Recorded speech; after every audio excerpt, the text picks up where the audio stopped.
Teaser గూడా చూసాము. కాకపోతే టీజర్‌లో సుధీర్‌ది జనరల్ వాయిసే ఉంది. అంత అండ్ డబ్బింగ్ ఏం చెప్పలేదా? జనరల్ వాయిస్ లాగుంది. మాకు సినిమా మొత్తం మూవీ వి కొంచెం అడ్వాన్స్ టెక్నాలజీ వాడామండి. అంటే నా ఫ్రెండు ఇందులో మీరు ఆ టర్మే కొత్తదనుకుంటా. Sound designer I think Germany నుంచి చూసి ఈ మూవీ స్టార్ట్ చేసే ముందు వచ్చాడు.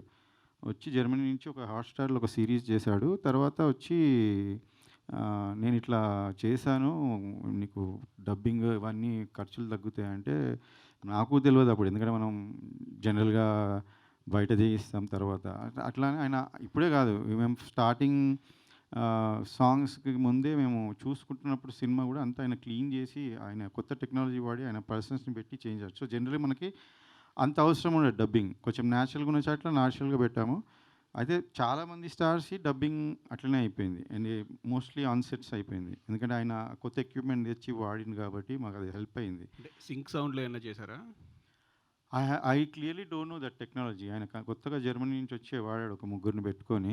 ఈ విల్ నెక్స్ట్ ఈవెంట్‌కి ఆయన కూడా వస్తాడు. రాహుల్, ఆయన పేరు Rahul Alam. He is working for very big project. నేనే ఫస్ట్ సినిమాలో ఇంట్రొడ్యూస్ చేయడం నేనే. So, he worked for me free. ఆయనని ఆ టెక్నాలజీ అడగండి మీరు. ఓకే. శేఖర్ గారు నాకు 2 క్వెషన్‌లండి. అంటే కథ మీరు ఫస్ట్ నుంచి ఉన్నారా? కథ డైరెక్టర్ చెప్పినప్పుడు మీరు అంటే కథ మీద ఇంట్రెస్ట్ తోటి సినిమా స్టార్ట్ చేశారా? లేతే సుధీర్ కోసం చేశారా?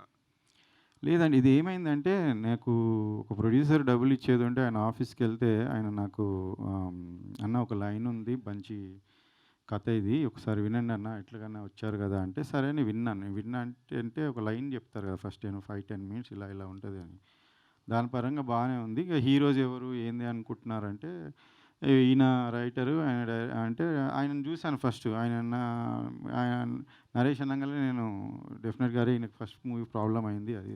లేదన్నా ఆయన కథనే కథ తీసుకొని మనం వేరే డైరెక్టర్‌తో చేద్దాం అన్నాడు. సరేనా వేరే డైరెక్టర్ ఓకే అనుకోని మేము కూడా ఏమన్నాం సరే లైన్ ఇది. సో, ఎట్లా ఇది మీరు చెప్పింది కదా! ఫస్ట్ హాఫ్, సెకండ్ హాఫ్ అంటే, సార్ నేను ఒక 45 ఏమంటారు దాన్ని మినిట్స్ అంతనే రాసాను. ఇంకా మిగతాది మీరు రైటర్స్‌ని ఇస్తే నేను కూర్చొని డెవలప్ చేసి ఇస్తాను ఒక 20 డేస్‌లో అన్నారు. అంటే సరే నేను ఆలోచించి చెప్తా 2 డేస్ తర్వాత. మరి హీరో అనుకుంటున్నారు అది ఇది అని. అంటే డైరెక్టర్‌ని వేరే వాళ్ళని కల్పించారు. ఆ డైరెక్టర్స్ కూడా కొత్తోళ్ళు. నేను ఇంతకుముందు కొత్తోళ్ళతో వర్క్ చేసి నాకు ఒక ఇబ్బంది అయితే నేను వద్దులే అని నేను ఆలోచిస్తున్న టైంలో హీరో అంటే ఇంక ముగ్గురు ఆప్షన్స్ ఉండే. ఇద్దరు పెద్దోళ్ళు ఉండే. ఈయన సుధీర్ గారు ఈజ్ ఆళ్ళిద్దరికన్నా చిన్నగుండే. అయితే నాకు generally that's what I'm very నేను చాలా మిడిల్ క్లాస్ ఫ్యామిలీ నుంచి వచ్చినానండి. కష్టపడేటోళ్ళంటే నాకిష్టం. వాళ్ళని కన్సిడర్ చేద్దామని ట్రై చేసా. లేకపోతే నాకు చాలామంది పెద్ద హీరోల ఫ్యామిలీస్ వాళ్ళ పిల్లలు చాలామంది తెలుసు నాకు. నేను పోవచ్చు, అప్రోచ్ అవ్వచ్చు. కానీ ఇలాంటి రోలు నాకనిపించింది ఏందంటే, సుధీర్ క్యాన్ డూ ఇట్. ఎందుకంటే ఆయన హంగర్ ఆ చిన్న వచ్చిండు కాబట్టి ఆ హంగర్ ఉంటది. అంటే ఆ రోల్‌ని చూసినప్పుడు మనకి ఈ ఈ ఈ హీరో చేయగలుగుతాడు హీరో అని నాకు జడ్జిమెంట్ ఉంది. ఎందుకంటే నేను చాలామంది సినిమాలు చూసి చెప్తుండే. ప్రివ్యూ‌లోకి పోయి చెప్తుండే ఈ సినిమా ఆడదు, ఆడుతున్నా నేను ఆల్మోస్ట్ 90% కరెక్ట్ ఉండే దాంట్లో. సో, నేను అట్లా సుధీర్ గారు అనంగానే నేను ఓకే అన్నా. ఆయనకి ఇది స్టోరీ నచ్చిందని ఆయన కూడా ఇంట్రెస్ట్ ఉండే. ఓకే అని ఇంకా అప్పుడు అంటే మీరు చెప్తూ 40% స్టోరీ ఉంది. 40% స్టోరీ తోటే మేము ఓకే చేసాం అంటున్నారు. అంటే సుధీర్ కూడా హీరోగా వచ్చినప్పుడు కూడా అంతే 100% లైనే సార్. లైనే. సుధీర్ కూడా లైనే. వచ్చాడు. ఫుల్ ఫుల్ స్క్రిప్ట్‌తో ఫ్లెడ్జ్డ్ రాలేదు. లేదు. ఫుల్ ఫుల్ ఫ్లెడ్జ్ స్క్రిప్ట్‌తో లేదు. కూడా రాలేదు. మీరు అదొక షూటింగ్ ఫుల్ స్కామ్ అయింది సార్ నాతో. స్కామ్ అయింది. అదేమైందంటే సుధీర్ యాక్చువల్లీ ఆ ప్రొడ్యూసర్స్‌కి డేట్స్ ఇచ్చాడంట. అయితే ఈ ప్రొడ్యూసర్‌కి ఎన్ని సినిమాలు చెప్పినా ఆయన నచ్చలేదంట. ఈ ఈ పర్సన్స్ స్క్రిప్ట్ చెప్పంగానే ఆయన నచ్చిండంట.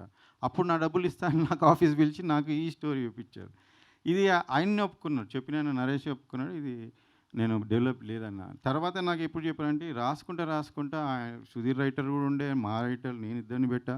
అందరు రాసే టైంలో చెప్పిన ఎందుకు ఇంత స్క్రిప్ట్ ఎందుకు లేదు అంటే, అన్న అది సారు నాకు ఆయన ఏ స్టోరీ నచ్చలేదంటే లాస్ట్ సుధీర్ వేరేలో డేట్స్ ఇస్తాడంటే నన్ను తీసుకుపోయి కల్పించిండు. అప్పుడు ఏది చెప్పాలి నా దగ్గర 2 స్టోరీలు ఉండే. ఒకటి చెప్పినా ఆయన నచ్చలేదు. ఇంకోటి ఇది అట్లనే చెప్పేసిన నచ్చిండు అని చెప్పారు. ఆ స్టోరీ ఇంకా నన్ను ఇరికిచ్చారు అందులో. సో, ఇది జరిగింది.